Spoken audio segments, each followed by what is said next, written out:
글로벌 경제의 판도를 뒤엎을 충격적인 전망이 제기되었습니다. 최근 일론 머스크가 진행한 심층 인터뷰 내용이 지정학적 경제 분석가들 사이에서 태풍의 눈으로 떠오르고 있습니다. 배경음. 매일 새벽 무거운 몸을 이끌고 생업의 전선으로 향하는 수많은 근로자들, 노후의 안정을 위해 금융자산을 축적하고 있는 투자자들, 배경음. 그리고 자녀를 의대와 같은 전문직으로 이끌기 위해 모든 자원을 투입하는 학부모님들께 고합니다. 냉정하게 말씀드리면 여러분이 쏟아붓는 그 막대한 시간과 자본이 불과 10년, 아니 빠르면 4년 안에 아무런 가치가 없는 휴지 조각으로 전락할 수 있습니다. 이것은 단순한 비관론이나 공포 마케팅이 아닙니다. 이것은 저의 주장이 아닙니다. 기술적 특이점을 주도하며 미래 산업 지형을 설계하는 일론 머스크가 내놓은 섬뜩한 경제 리포트입니다. 그는 아주 명확한 어조로 경고했습니다. 자본 축적은 무의미하다. 전문직 라이선스도 필요 없다. 인간이 노동시장에서 해방되는 것을 넘어 노동이라는 개념 자체가 경제적 효용을 잃는 시대가 도래한다고 말입니다. 우리가 신봉해온 성공의 공식과 사회적 계약이 붕괴된다는 신호입니다. 시뮬레이션을 해보십시오. 당신이 평생을 바쳐 연마한 기술을 막 공정에서 출하된 휴머노이드가 단 하루 만에 습득합니다. 당신이 10년간 학계에서 쌓은 고도의 전문 지식을 인공지능은 단 1초 만에 더 정밀하게 연산해냅니다. 그 임계점에 도달했을 때 인류의 역할은 무엇이겠습니까? 생존 방식은 물론이며 과연 인간으로서의 존재 가치를 어디서 찾아야 할까요? 머스크가 예견하는 미래는 기술적 유토피아일까요? 아니면 통제 불가능한 디스토피아일까요? 오늘 기획 특집에서는 일론 머스크의 인터뷰를 정밀 분석하여 다가올 거시경제의 시나리오를 냉철한 시각으로 해부하겠습니다. 이 분석을 끝까지 시청하신다면 내일 아침 마주할 출근길의 풍경이 전혀 다르게 느껴질 것입니다. 자, 준비되셨습니까? 기존의 경제 상식을 파괴할 미래 전망을 시작합니다. 첫 번째로 주목할 핵심 변수는 바로 타임라인입니다. 먼 훗날의 SF 소설 속 이야기가 아닙니다. 머스크는 그 변곡점을 정확히 2030년으로 지목했습니다. 남은 시간은 고작 4년입니다. 배경음. 그는 2030년이 되면 AI의 지적 능력이 전 인류의 지능 총합을 압도할 것이라고 확신했습니다. 명확히 이해하셔야 합니다. 단순히 당신 한 명보다 똑똑한 수준이 아니라 지구상 80억 인구의 두뇌를 모두 합친 것보다 단 하나의 AI 모델이 더 우월해진다는 뜻입니다. 아인슈타인이나 스티브 잡스, 현존하는 모든 노벨상 수상자와 석학들을 한자리에 모아도 슈퍼컴퓨터 한 대의 연산 능력을 이길 수 없는 국면이 펼쳐집니다. 이것이 바로 특이점 싱귤레리티입니다. 인간의 인지 능력으로 기술의 발전 속도를 가늠조차 할 수 없는 구간에 진입하는 겁니다. 이런 구조적 변혁기에 가장 먼저 붕괴될 시스템은 무엇일까요? 바로 화폐 가치입니다. 여기서 머스크의 저축 무용론이 대두됩니다. 그는 향후 10년에서 20년 내에 은퇴 자금을 모으는 행위가 경제학적으로 무의미해질 것이라 단언합니다. 우리가 유년 시절부터 학습해온 근검 절약의 미덕, 티끌모아 태산이라는 자산 증식의 격언들이 폐기 처분되는 것입니다. 그 원인은 무엇일까요? 바로 생산성의 기하급수적 폭발입니다. AI와 로봇이 농업, 제조, 물류 시스템을 완벽하게 장악하는 세상을 상상해 보십시오. 한계 비용과 인건비가 영원에 수렴합니다. 기계는 식사도 수면도 필요 없으며 파업 리스크도 존재하지 않습니다. 배경음, 24시간 내내 재화를 무한대로 공급합니다. 경제학의 기본 전제는 희소성입니다. 재화가 부족해야 가격이 형성됩니다. 그러나 로봇이 주도하는 경제는 절대적 풍요의 시대입니다. 현재 100만 원을 호가하는 최신 스마트 기기가 완전 자동화 공정을 거치며 10,000원, 아니 1,000원 수준으로 급락할 수 있습니다. 의식주와 이동수단을 포함해 인간 생존에 필수적인 모든 서비스 비용이 바닥을 치게 됩니다. 배경음, 이렇게 잉여 생산물이 넘쳐나는 상황에서 과연 지금처럼 소비를 억제하며 현금을 비축할 유인이 존재할까요? 머스크는 이를 두고 보편적 고소득이라는 새로운 패러다임을 제시합니다. 기존의 기본소득 논의와는 궤를 달리합니다. 기본소득이 최소한의 생계비를 지원하는 차원이라면 보편적 고소득은 누구에게나 럭셔리하고 풍요로운 소비 수준을 보장할 만큼의 부를 분배한다는 의미입니다. 배경음 사막에서의 물 한 잔은 다이아몬드보다 귀하지만 홍수가 난 지역에서는 물이 아무런 경제적 가치를 지니지 못하는 이치와 같습니다. 모든 자원이 과잉 공급되는 세상에서는 화폐라는 교환 매개체 자체가 효력을 상실할 수 있습니다. 미래의 부유층은 통장 잔고가 많은 자가 아니라 AI에게 얼마나 혁신적인 명령어를 입력할 수 있는지 그 창의적 통제권을 가진 자가 될지도 모릅니다. 배경은 하지만 이 지점에서 우리는 치명적인 의문을 갖게 됩니다. 생산수단을 독점한 로봇 소유주들이 과연 대중에게 그 막대한 부를 순순히 이전해 줄까요? 인류 역사를 통틀어 기득권층이 자발적으로 권력과 부를 양보한 사례는 전무합니다. 이 지정학적 리스크는 잠시 후 심층 분석하기로 하고 이제 더 피부에 와닿는 공포스러운 시나리오로 넘어가겠습니다. 배경음, 당장 내 경제활동, 내 직업의 생존 여부에 대한 문제입니다. 여러분은 AI 혁명 시대에 가장 먼저 도태될 직군이 무엇이라 보십니까? 통상적으로는 단순 노무직이나 제조라인, 서비스직을 예상하실 겁니다. 그러나 머스크의 분석은 정반대를 가리킵니다. 화이트 칼라, 즉 사무실에서 의사결정을 하고 데이터를 다루는 고학력 엘리트들이 구조조정의 1순위 타깃이 될 것이라 경고합니다. 우리 사회가 믿어 의심치 않았던 성공 방정식에 균열이 가고 있습니다. 입시전쟁에서 승리해 명문대에 진학하고 냉난방이 완비된 쾌적한 오피스에서 펜대를 굴리는 삶. 그러나 이 낡은 지침이 당신의 자녀를 구조적 실업의 도시로 미는 초대장이었다면 과연 어떤 선택을 하시겠습니까? 일론 머스크는 현 경제 상황을 이렇게 진단했습니다. 비트가 원자를 압도하는 시대가 도래했다. 음악, 여기서 비트는 디지털 데이터의 세계, 원자는 물리적 실체의 세계를 상징합니다. 인공지능은 태생적으로 컴퓨터라는 디지털 생태계의 포식자입니다. 음악 따라서 데이터로 처리되는 모든 직무에서 인간은 AI의 상대가 될 수 없습니다. 프로그래밍, 통번역, 회계감사, 금융 모델링, 법률 자문과 같은 고부가 가치 지식 산업이 그 타깃입니다. 실리콘밸리에서 수억 원의 연봉을 독식하던 개발자들이야말로 기술적 실업의 최전선에 서게 되었습니다. AI를 설계한 창조주들이 AI에 의해 축출되는 기막힌 역설이 벌어지고 있는 겁니다. 머스크는 사무직 화이트칼라 업무의 50% 이상이 이미 자동화 대체 임계점을 넘었다고 경고합니다. 지금 당장 여러분의 사무실을 냉정하게 평가해 보십시오. 옆자리의 동료, 상사, 그리고 본인까지. 3명 중 최소 1명은 내일 당장 알고리즘으로 교체된다 해도 기업 운영 프로세스에는 티끌만한 지장도 없다는 냉혹한 현실입니다. 기획안을 작성하고 시장 데이터를 분석하며 엑셀 시트를 관리하는 업무들, AI에게는 연산 비용조차 들지 않는 단순 작업에 불과합니다. 심지어 AI는 휴먼 에러도 없고 사내 정치에 휘말리지도 않으며 임금 인상을 요구하는 노조 활동도 하지 않습니다. 자본가의 입장에서 효율성의 저울은 어디로 기울겠습니까? 답은 너무나 명확합니다. 그렇다면 이 거대한 구조조정의 파도 속에서 생존할 직군은 어디일까요? 역설적이게도 육체를 노동의 도구로 삼는 현장직입니다. 배관 엔지니어, 전기 기술자, 용접 전문가, 목수, 셰프, 요양보호사와 같은 블루칼라 직종이 재평가받고 있습니다.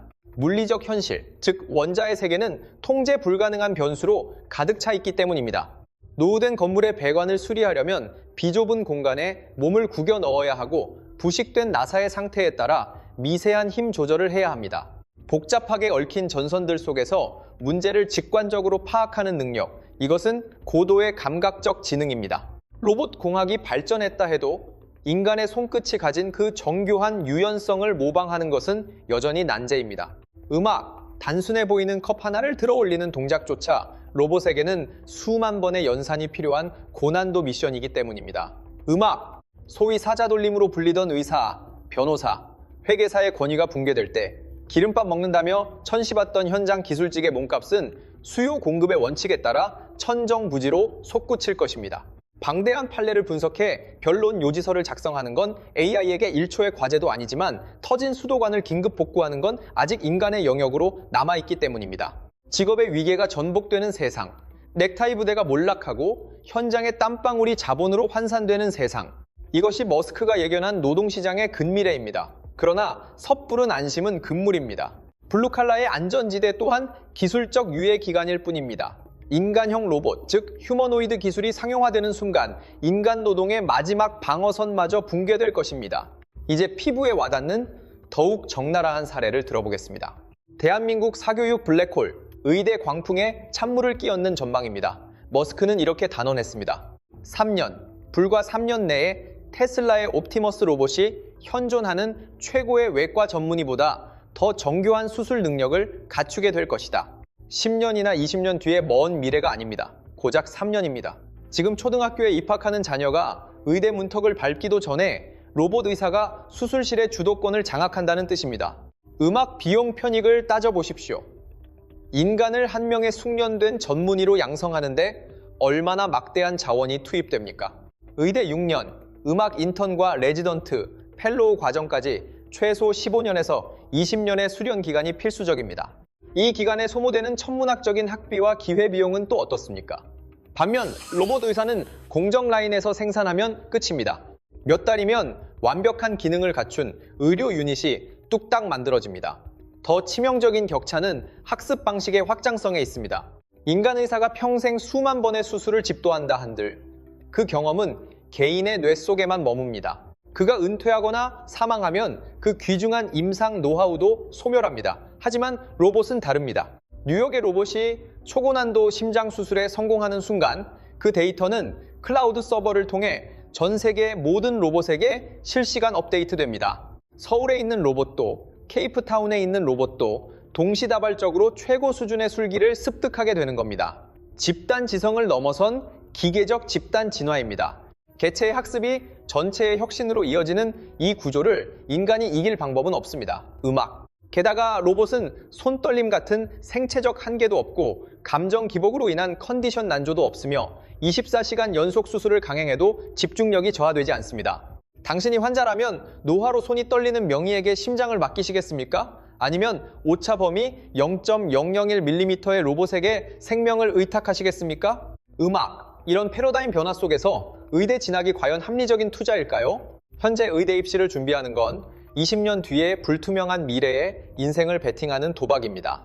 만약 그때 로봇이 수술을 더 완벽하게 집도하고 음악, 진단마저 더 정확하다면 의사 면허증은 벽장 속 장식품으로 전락할 수 있습니다.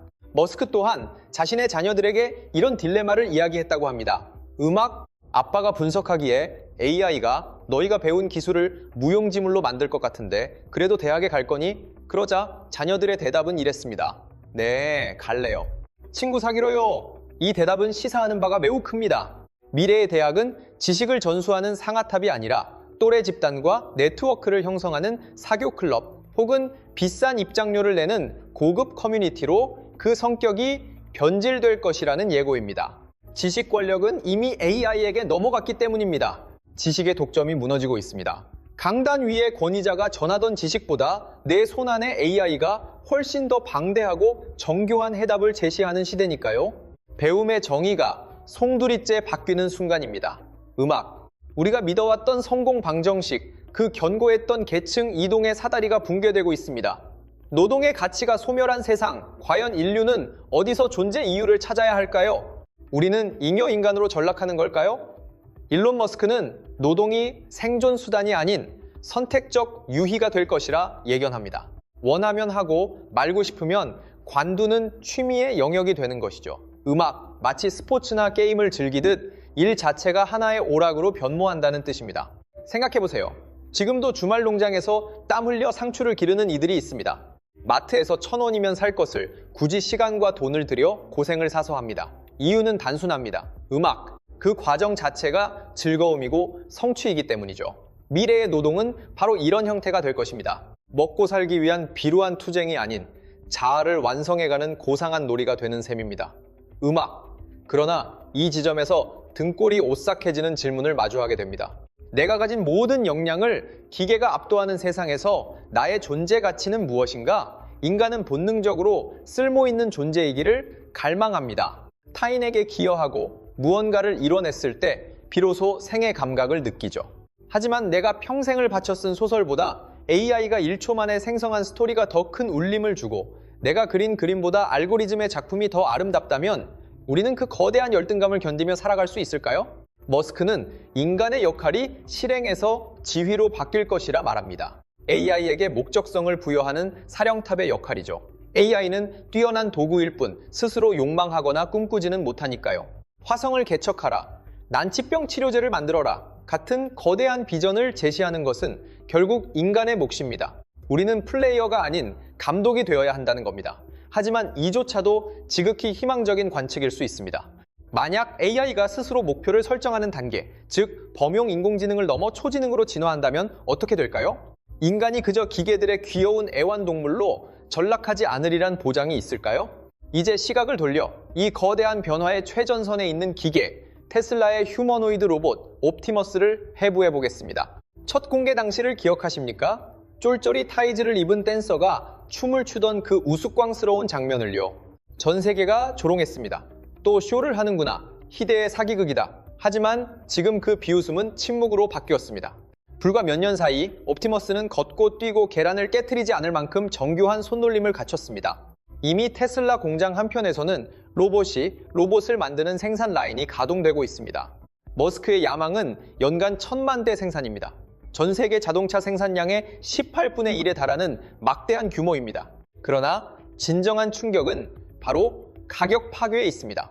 음악 대당 2만 달러에서 3만 달러, 한화로 약 2,700만 원에서 4천만 원 선입니다. 소형차 한 대 값에 불과하죠. 편의점 아르바이트생 한 명의 1년치 인건비보다 저렴합니다. 자영업자의 관점에서 계산기를 두드려 볼까요? 이 로봇은 급여도 퇴직금도 4대 보험도 필요 없습니다. 불평 한마디 없이 24시간 내내 일합니다. 딱 1년이면 투자금을 회수하고 그 이후부터는 사실상 공짜 노동력입니다. 과연 인간이 이 가성비를 이길 수 있을까요? 불가능합니다. 음악 머스크는 미래의 인간일 인당 로봇이 최소 2대, 많게는 10대까지 보급될 것이라 내다봤습니다. 세계 인구가 80억 명이라면 800억 대의 로봇이 활보하는 세상이 도래한다는 것이죠. 음악. 거리에는 사람보다 로봇이 더 넘쳐나고 식당, 카페, 공장, 병원 그 어디를 가든 로봇이 우리를 응대하는 풍경. 이것은 먼 미래가 아닌 불과 10년, 20년 뒤의 현실입니다. 끔찍한 디스토피아일까요? 아니면 유토피아일까요? 기계에 종속되지 않기 위해 머스크가 준비한 최후의 히든카드가 하나 더 있습니다. 바로 뉴럴링크입니다. 음악, 인간의 뇌에 칩을 이식해 AI와 직접 접속하겠다는 그야말로 미친 발상이죠. 공상과학 영화에서나 보던 그 기술이 눈앞에 현실이 되고 있습니다. 이미 사지마비 환자의 뇌에 칩을 심는 임상시험이 성공했습니다. 손가락 하나 움직일 수 없던 환자가 오직 생각만으로 마우스 커서를 제어하고 게임을 즐깁니다. 하지만 이건 서막에 불과합니다. 음악, 뉴럴링크가 그리는 최종 종착지는 인간 뇌의 기능의 무한한 확장입니다. 음악 스마트폰을 손에 쥐는 것을 넘어 아예 뇌 속에 슈퍼컴퓨터를 탑재하는 것과 같습니다. 음악 모르는 것이 생기면 검색창을 두드릴 필요조차 없습니다. 생각하는 즉시 AI가 정답을 뇌로 다운로드해 줄 테니까요. 외국어 공부요? 필요 없습니다. 실시간 통역이 뇌신경망 안에서 즉각적으로 이루어집니다. 머스크는 이것만이 인류가 AI에 도태되지 않고 생존할 유일한 해법이라 주장합니다. AI와 경쟁하지 말고 AI와 결합하여 하나가 되라는 것이죠. 사이보그가 되는 것, 그것이 인류 진화의 다음 단계라는 겁니다. 뇌수술이라니 덜컥 겁부터 나시나요? 머스크는 이 과정을 라식 수술처럼 간단하게 만들겠다고 공언했습니다. 로봇이 정밀하게 두개골을 열고 머리카락보다 얇은 전극을 심는 수술대 위에서 단 30분이면 모든 절차가 마무리됩니다. 마취가 풀리고 눈을 뜨는 순간 당신은 인류의 한계를 초월한 존재로 다시 태어나는 것입니다. 자, 선택의 기로입니다. 이 혁신적인 제안을 받아들이시겠습니까? 뇌와 기계를 연결해 인공지능의 연산 능력을 장착하시겠습니까? 아니면 자연 그대로의 인간으로 남아 역사의 뒤안길로 사라지시겠습니까? 이것은 단순한 공학적 선택이 아닙니다. 인간이란 과연 무엇인가에 대한 근본적인 정의를 뿌리째 흔드는 철학적 난제입니다. 시야를 넓혀보겠습니다. 앞서 언급한 미래 시나리오 속에서 가장 치명적인 인구학적 위기에 봉착한 국가, 바로 대한민국의 현실을 짚고 넘어가지 않을 수 없습니다. 일론 머스크는 한국이 직면한 저출산 쇼크에 대해 수차례 강력한 경고음을 울렸습니다. 그는 한국의 인구 감소 추세를 단순한 위기가 아닌 문명의 붕괴 단계라고 진단합니다. 현재 한국의 합계 출산율은 0.7명대입니다. 이는 국가 존립을 위해 필요한 마지노선인 2.1명의 3분의 1 수준에도 미치지 못하는 수치입니다. 이 추세가 고착화된다면 3세대 후, 즉 우리 증손자 시대에 이르러 대한민국 인구의 97%가 증발해버리게 됩니다. 100명 중 겨우 3명만이 생존하고 나머지는 전멸한다는 뜻입니다. 머스크는 이에 대해 뼈아픈 농담까지 던졌습니다. 북한은 굳이 남침을 감행할 필요가 없다. 그저 가만히 기다렸다가 텅 비어버린 남쪽 땅으로 유유히 걸어 내려오면 그만이다 라고 말이죠. 징후는 이미 사회 곳곳에서 포착됩니다. 미국 시장에서는 유아용 기저귀보다 성인용 기저귀의 판매량이 앞지른 지 오래입니다. 산부인과가 폐업한 자리에는 노인 요양병원이 들어서고 있습니다. 벚꽃 피는 순서대로 대학이 문을 닫는다는 속설은 이제 피할 수 없는 현실이 되었습니다. 청년이 사라진 국가에서 국방의 의무는 누가 지며 국가 운영을 위한 세금은 누가 감당하겠습니까?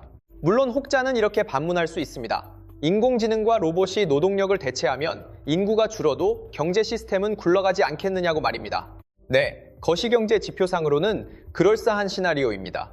자동화된 로봇이 식량을 생산하고 반도체를 수출하면 국가 총생산 수치는 방어할 수 있을지 모릅니다. 허나 국민이 부재한 국가가 과연 존재 가치가 있을까요? 가족 시스템이 해체되고 문화의 맥이 끊기며 공동체가 붕괴된 곳을 우리는 나라라고 부르지 않습니다. 로봇과 고령자만 남겨진 황량한 도시, 그곳에 과연 경제적 활력이란 게 존재할까요? 머스크가 아이를 낳아라. 그렇지 않으면 문명은 소멸한다고 절규하는 배경이 바로 여기에 있습니다. 기술이 아무리 고도화된다 한들 그 혜택을 향유할 주체인 인간이 사라진다면 그 모든 혁신은 무용지물이기 때문입니다. 지금까지 우리는 일론 머스크가 예견한 2030년 그리고 그 이후의 세상을 조망해봤습니다. 냉정히 말해 머스크는 양치기 소년 같은 기질이 있습니다. 내년에 출시하겠다는 약속을 5년 뒤로 미루는 게 일상인 인물이죠. 따라서 그가 말한 2030년이라는 시점은 다소 뒤로 밀릴 가능성이 큽니다. 그러나 부정할 수 없는 진실은 그가 가리키는 나침반의 방향만큼은 정확하다는 사실입니다. 속도의 완급 조절만 있을 뿐 인류는 그가 예언한 세상으로 진입하고 있습니다. 인공지능은 매 순간 진화하고 로봇은 정교해지는 반면 인류의 숫자는 매일 쪼그라들고 있으니까요. 어떤 결말이 기다리고 있을지는 그 누구도 확언할 수 없습니다. 로봇이 창출한 불을 통해 전 인류가 풍요를 누리는 지상 낙원이 펼쳐질 수도 있고 반대로 극소수의 기술 독점 기업이 불을 독식하며 나머지는 빈민으로 추락하는 디스토피아가 도래할 수도 있습니다. 잘 갈린 칼은 셰프가 잡으면 훌륭한 요리 도구가 되지만 강도가 쥐면 살상 무기가 됩니다. 인공지능과 로봇이라는 강력한 칼자루는 이미 주조되었습니다. 이제 이 도구를 어떻게 휘두를지는 오롯이 우리 인간의 결정에 달려 있습니다. 오늘 밤 잠들기 전 스스로에게 묵직한 질문을 던져보시길 권합니다. 내 일자리는 과연 안전한가? 우리 아이에게 국어, 영어, 수학을 주입하는 기존 교육 방식이 타당한가? 그리고 노동이 필요 없는 세상에서 나는 무엇을 추구하며 살 것인가? 정해진 해답은 없습니다. 허나 치열하게 고민하지 않는 이에게 미래는 재앙으로 닥칠 것이고 미리 대비하는 자에게는 거대한 기회의 장이 될 것입니다. 오늘 준비한 분석은 여기까지입니다. 구독과 좋아요 버튼은 콘텐츠 제작에 큰 원동력이 됩니다. 오늘 영상이 여러분의 미래를 설계하는 데 있어 깊이 있는 사색의 시간이 되었기를 희망합니다. 지금까지 경제와 미래를 꿰뚫어보는 시선, 무한돈전이었습니다. 시청해주셔서 감사합니다. 지금 스스로에게 엄중한 질문을 던져야 할 때입니다. 현재 나의 직업은 구조적으로 안전한가? 국영수 중심의 주입식 교육이 과연 다음 세대의 생존을 보장할 수 있는가?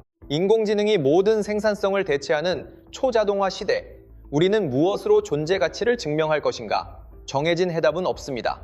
음악, 단언컨대 변화를 외면하는 자에게 미래는 경제적 재앙으로 닥칠 것이나 흐름을 읽고 대비하는 자에게는 불을 거머쥘 절호의 기회가 될 것입니다. 음악 오늘 준비한 브리핑은 여기까지입니다. 여러분의 구독과 좋아요는 더 깊이 있는 분석을 지속하는 원동력이 됩니다. 오늘 이 시간이 격변하는 세계 질서 속에서 음악, 생존 전략을 고뇌하는 뜻깊은 시간이 되셨기를 바랍니다. 끝없는 머니게임, 지금까지 무한돈전이었습니다. 감사합니다.